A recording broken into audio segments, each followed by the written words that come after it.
We often look to market record highs as a sign of stability, but as the surface appears polished, deep fissures are forming in the foundation.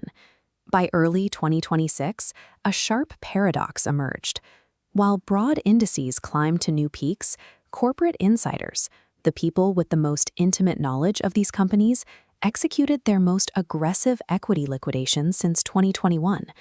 The S&P 500 shows consistent upward momentum, but the insider's sell-to-buy ratio tells a different story. Sitting at 1.59 in 2022, the ratio climbed to 2.50 during the 2025 recovery. Then, in January 2026, it spiked to 4.83, a historically rare extreme.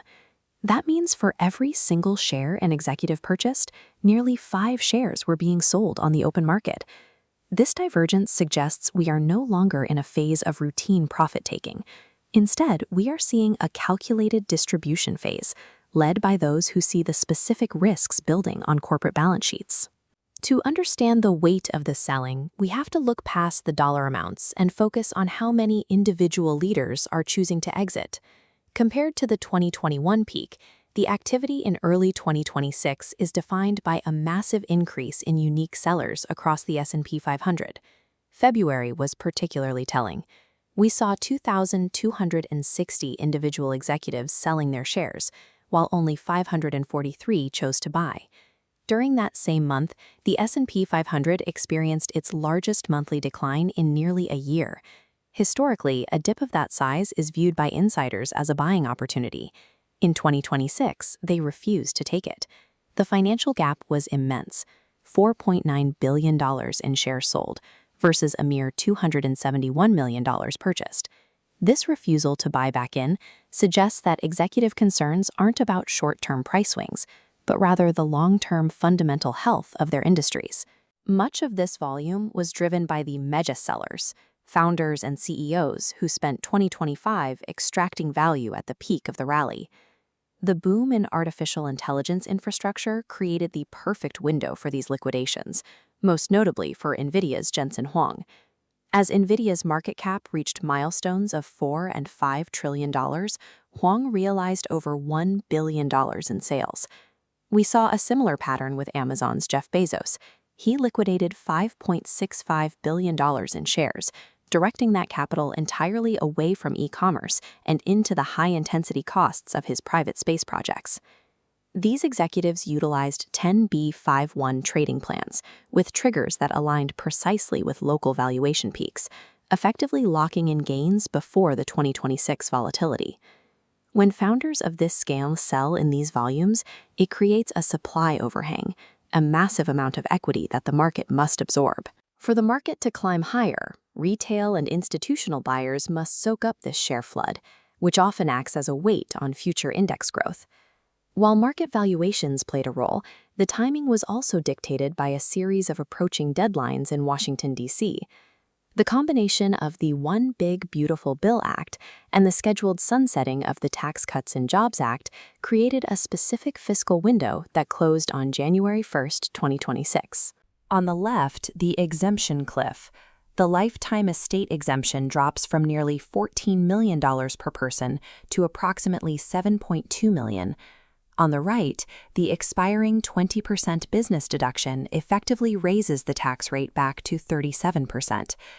This forced a massive wave of equity transfers into irrevocable trusts in late 2025 to avoid millions in future tax liabilities. Once those trusts were funded, they began selling shares in early 2026 to satisfy internal diversification and liquidity requirements.